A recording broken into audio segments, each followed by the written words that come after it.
Welcome to the Not Old Better Show on radio and podcast.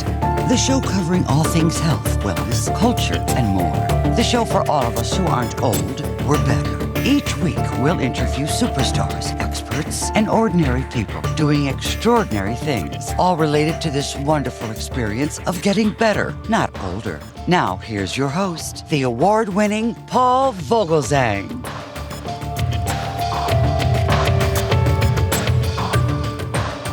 Thank you. I'm Paul Vogelzang. Welcome to the program. Today's show is brought to you by Wayfair and Mars Men.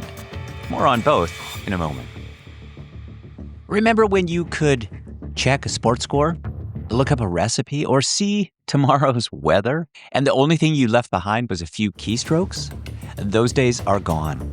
Today, your data doesn't just get used. It gets bought, sold, merged, and recycled again and again until somebody can predict what you'll click, what you'll fear, and sometimes what you'll pay. For our listeners, 50 plus age and better, this can feel like the rules changed without telling us. A simple search, a loyalty card, even a required field on a form can turn into a trail. Scammers love trails. On this episode of the Not Old Better Show, we're getting practical about privacy without paranoia. How to protect your identity, your money, and your peace of mind without giving up the internet. Our guest is Chris Parker, founder of whatismyipaddress.com, a trusted resource that serves tens of millions of people every month. He's also the host of the Easy Prey podcast, where he talks with cybersecurity experts and scam victims to expose the tactics behind fraud. He's also the author of Privacy Crisis: How to Maintain Your Privacy Without Becoming a Hermit. This is all excellent stuff. Perfect timing for us in the Not Old Better Show audience. We'll talk about the questions to ask before you hand over your social security number online, the habits that cut your risk fast, and the red flags that should make you pause even when the voice on the phone sounds friendly and official. All this is based in real data from Chris Parker. You're going to just love this show. Also, we'll talk about AI and the big role that it's playing on scammers. I'm your host, Paul Vogelzang. This is the Not Old Better Show on radio and podcast.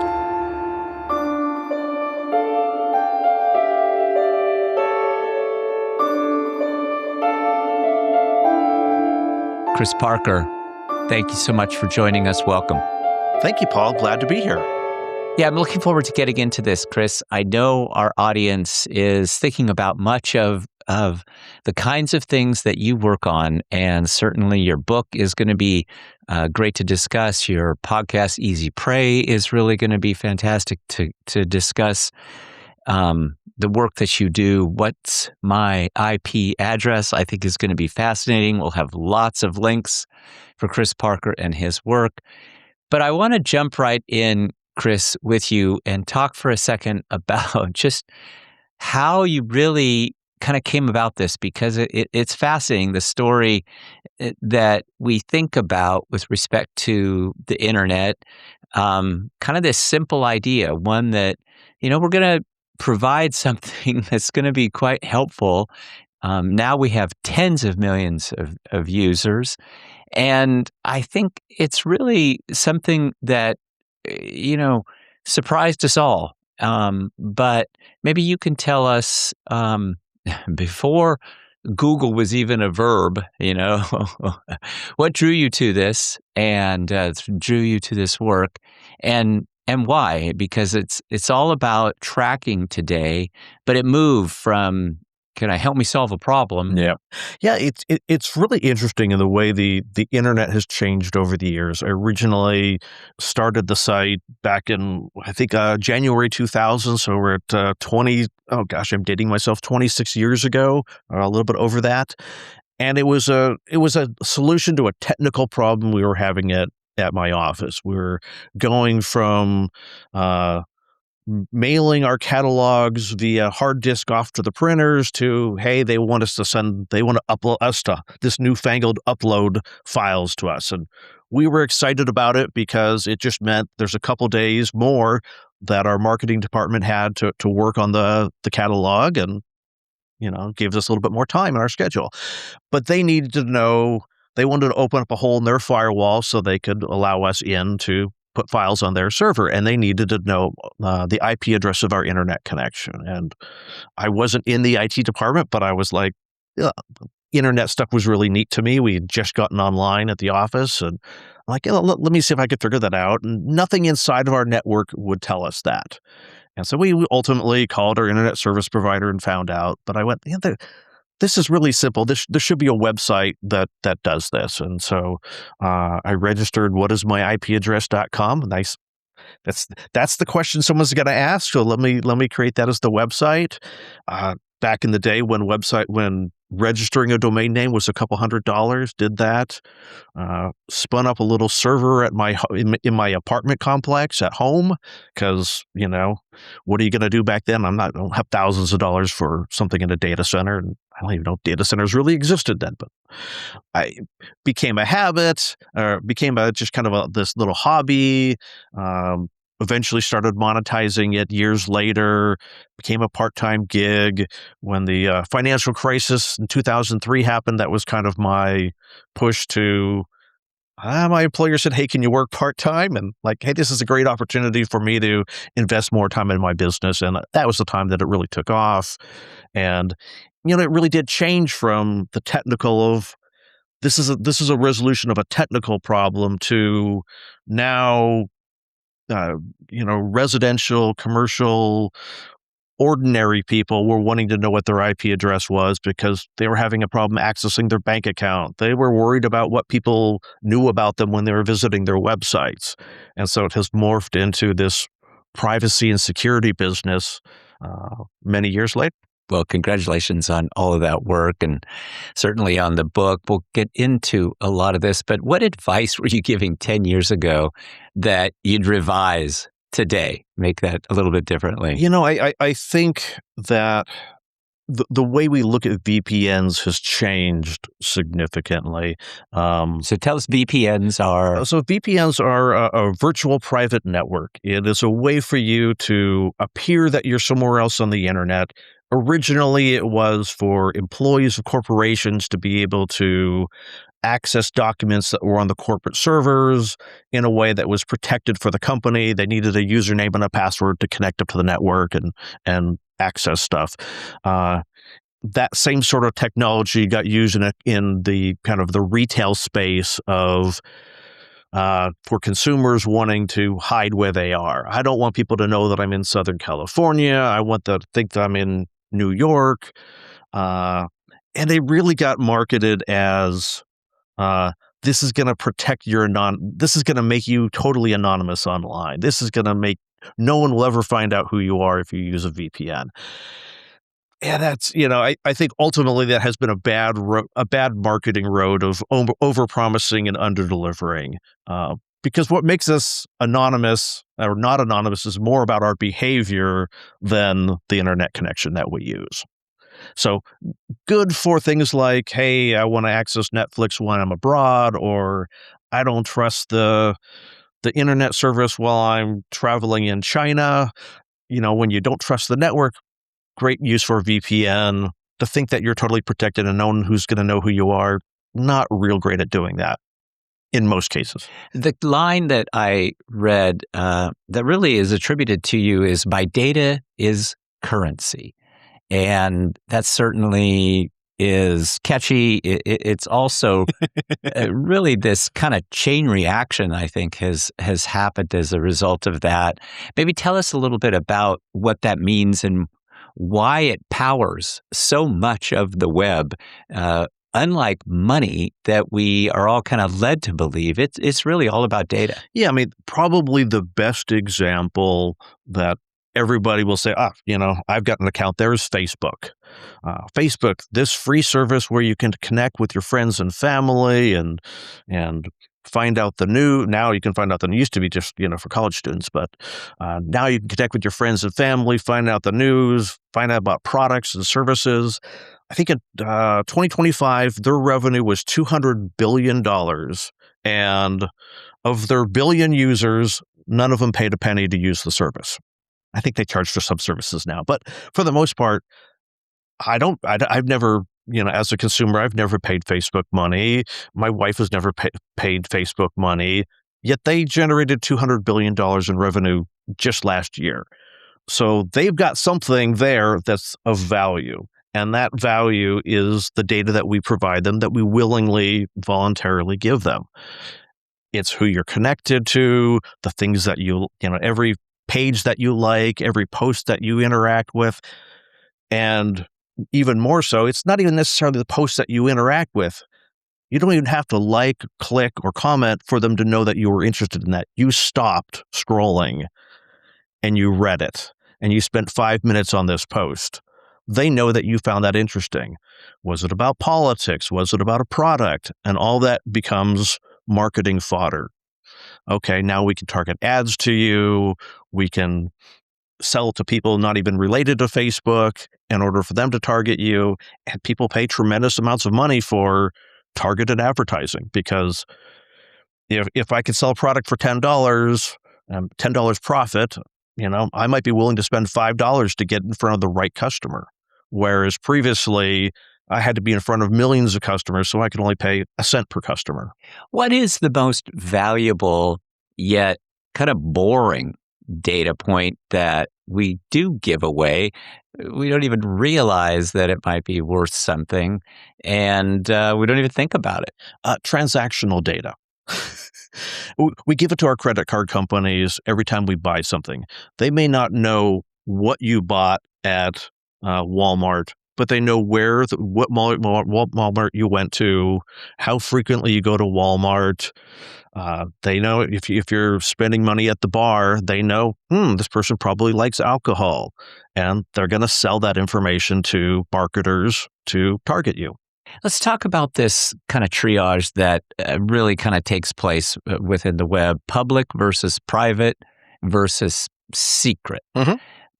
If one of our audience members, 50, 60, 70-year-old, banks online, travels, stays in touch with family, what are some of the protected areas that kind of we might assume are private, but really we underestimate as being kind of carefully hidden? Well, let's categorize those things just so we're all on the same page here. So public would be information that you put on your resume, your name, the city, maybe the company you work for, maybe even a phone number, a corporate phone number, corporate email address, kind of the sort of thing that you'd put on a business card and hand out at a trade show. Not that people do that anymore, but for our generation, the sort of stuff that we would do at a trade show.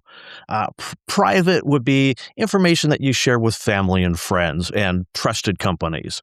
Maybe a personal email address, your personal cell phone number, your home address, your birthday, things that you like to do.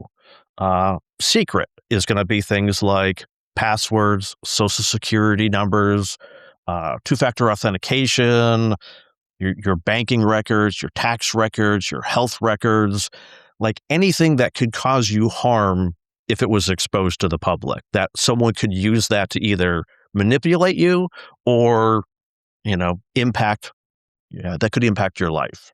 I want to talk for just a second about your book, Privacy Crisis. It's just excellent. Thank you so much for sharing it. I really appreciate it. Mm-hmm. You mentioned, again, you have this really wonderful phrase. You mentioned privacy without becoming a hermit. And I really like that. And so what is realistic in terms of not being a hermit, but still being very private? And give us kind of a plan for our audience that might be kind of 80-20 private, but yet still kind of maintaining this hermit-like state so that we are protected. Yeah, I mean, the unfortunate thing is often when we talk about privacy, the people that are talking about it are activists. Is probably not let's call them advocates. Activists is a little too triggering of a word these days, but they're advocates. They're going to talk about, what is the best case scenario? What is going to best serve? What's the absolutist, purest sort of form of privacy? And that's don't give anything to anybody. And the reality is while from a legislative perspective and interactions, we want to push towards that, I don't think that's really achievable, and it's not practical. We still want to connect. We're humans. We thrive on connection. And so it's not practical, which is why I kind of feel like a lot of the privacy advice is being a hermit. Like, turn off the internet, close your windows, close your doors, don't ever leave your house because everybody's watching you. So the only thing that you can do is just curl up in a ball. That's scary. That's just not reality. It's about looking and thinking about our privacy when we're making those interactions, when we're dealing with an organization and they've got an intake form. What information am I providing? What do they need it for? Is this something that they need to provide the service, or is this something that's just incidental towards it, that's just convenient for them to have? We're so used to filling out forms. Oh, there's 10 fields on the form. Let's just fill it out and give them the whole thing. If there's stuff that you don't want to give them, ask them, do I need this as part of my service? In some cases, they'll say, yeah, you need it. Other cases, no, we just like to collect it. So then there's thinking through, well, what are they going to do with that information? Who has access to it? Is it just the billing department has access to your credit card number? Hopefully that's the case. Or is it stored, on a sheet of paper out in public where anyone can rifle through it? And once they have access to, let's say, your health records, who within the organization has access to the health records? And long term, who are they going to share it with? And if it becomes public, what's the harm? What harm could come to you if that information is shared? And so it's thinking, I think a lot of it is just thinking those questions through in your head as you're interacting with someone and finding out what works for you. Because, I might be super, super private about my health information, but you're a public speaker and you are talking about, how you've overcome health challenges. You may be very public about it, and so it's not a concern to you what is or isn't public. So what's true for me isn't always true for you, and you've got to find that balance of what level of comfort with your privacy are you willing to deal with? How much friction do you want in your life? How much pushback do you want? Because some people are going to say, no, we won't do business with you unless you provide this information. Don't miss our next segment because Chris Parker is about to get very specific. In just a minute, he's going to give us the 3 questions you should ask anytime someone wants your personal info at the doctor's office, at a church, on a customer service call, anywhere. And he'll share the one sentence that can stop a scam cold when you feel that pressure to act fast. Plus, we're going to talk about the sneaky stuff, how harmless details like your phone number, birthday, and zip code can turn into access, not just ads. Stay tuned. The next part could protect your money, your identity, and someone you love. Hi, it's Paul. I mentioned that support for today's episode comes from Wayfair. Please support our sponsors. You know what I love about the new year? It gives us permission to reset. Not in some huge, expensive new house kind of way, but in the small, meaningful ways that change how we feel every single day. Better sleep, less clutter, a living room that feels welcoming again, a home that supports the life you're living right now. That's why I keep coming back to Wayfair, because it's pretty much one store for everything your home needs this season. Bedding and mattresses, towels and bath basics, smart storage for every room. That's what we did. We got some great new cabinets from Wayfair, but you can find kitchen essentials for those easy weeknight dinners, even work from home or study setups like guests, office chairs, and bookcases. And if you want a quick refresh without a full makeover, a couple of accent pillows, a mirror to brighten the room, and a faux plant can do more than you'd think without spending a fortune. For me, I'm getting the house ready for the season ahead by focusing on making sure we have a more organized space. Our grandson has moved in with us. Our style is pretty low key, but his style is, well, let's just say he is rambunctious. So I chose some of these Wayfair organizers and cabinets. Oh my gosh, they're fantastic.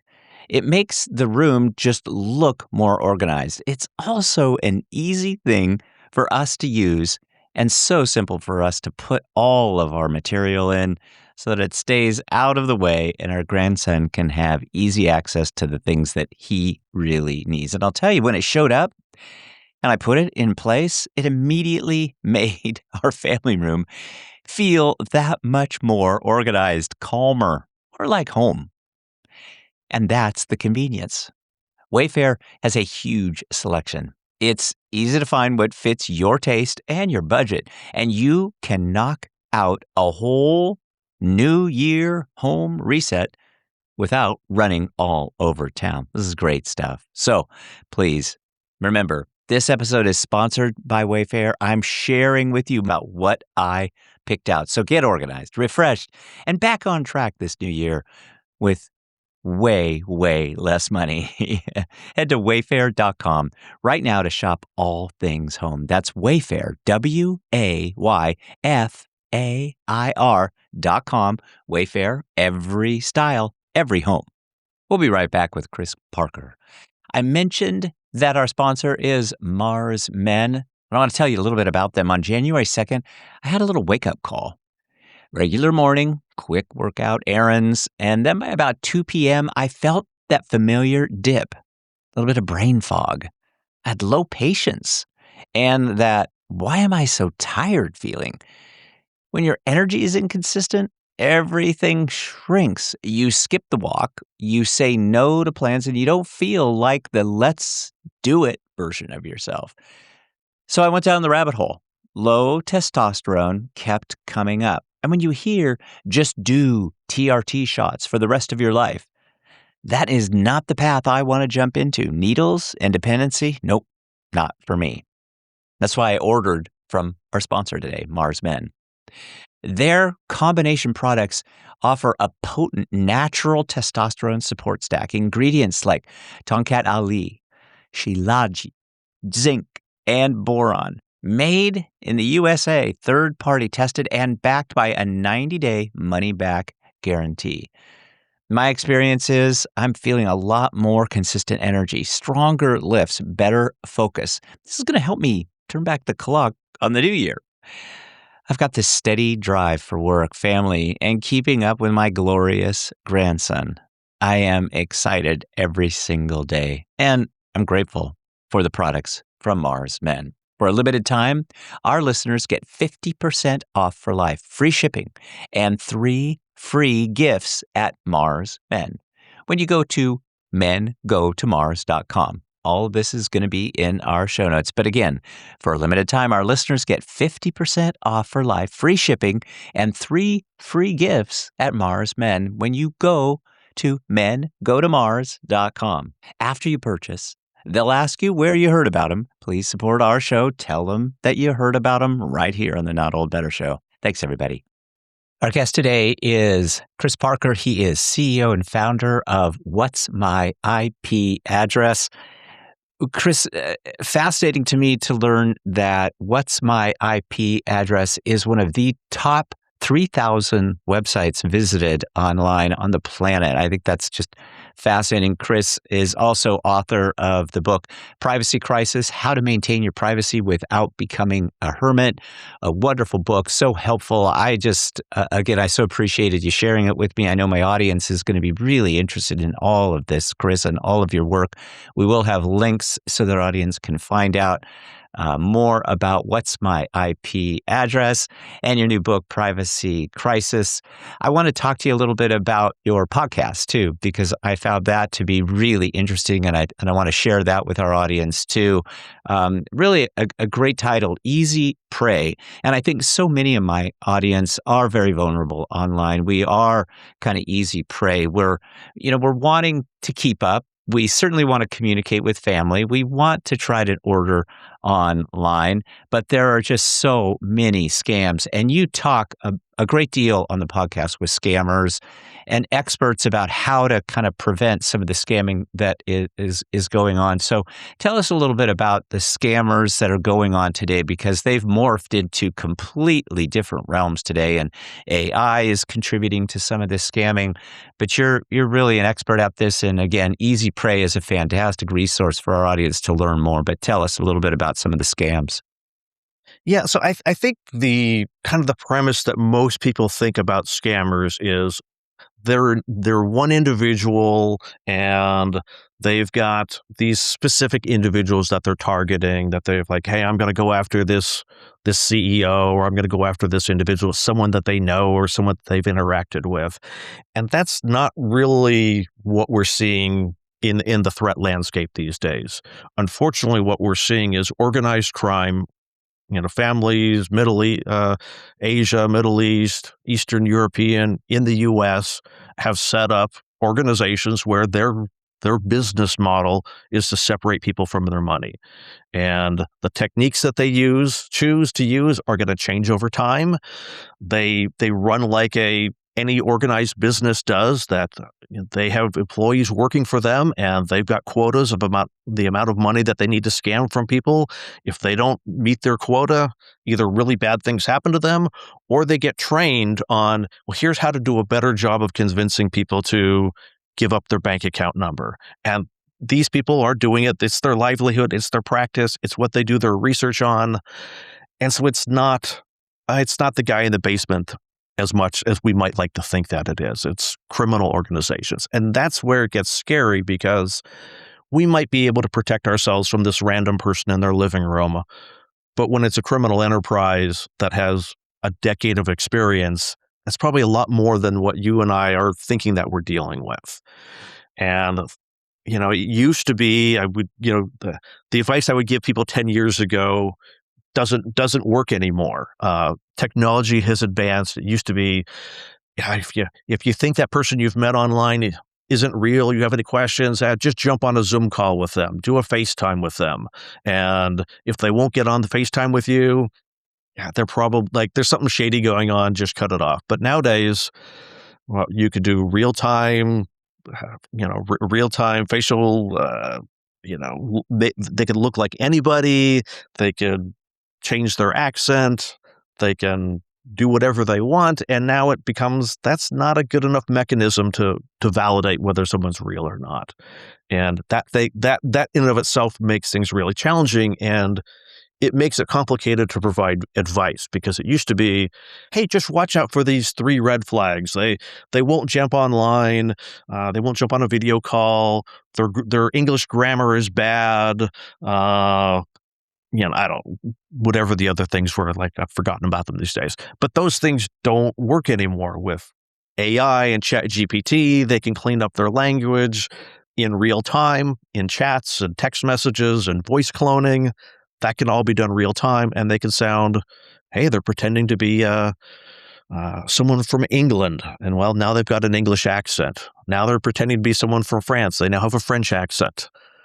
And so those techniques just don't work anymore. So we just really have to be cautious of anyone that we're interacting with that we haven't met in person.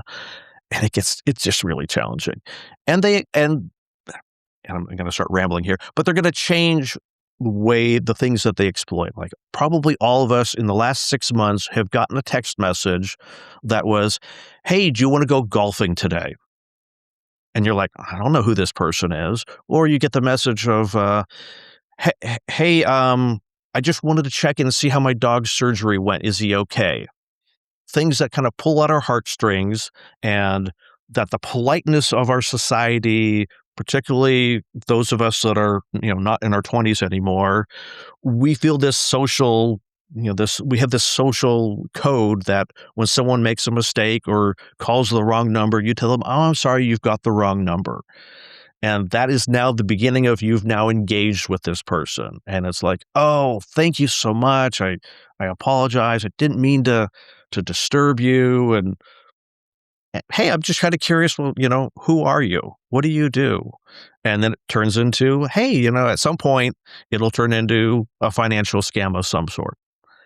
And it's not going to be 3 minutes into the conversation. It may be 3 weeks, 3 months, 9 months into the conversation.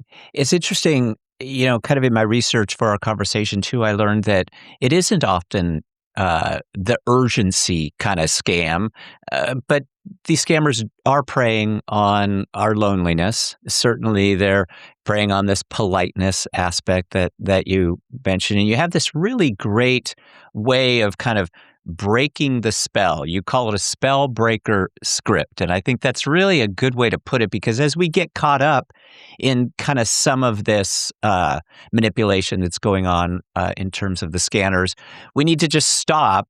What you like to say is we just need to stop and kind of repeat a few things to us, because that might break the manipulations. Tell us a little bit about the spell breaker script. So I think a little bit about the spell is that, like, these criminals, they're organized, they're employing psychological techniques on us. It's not like it's this highly advanced, if I just say these 6 words in this right pattern, the person's going to, become a zombie or anything like that.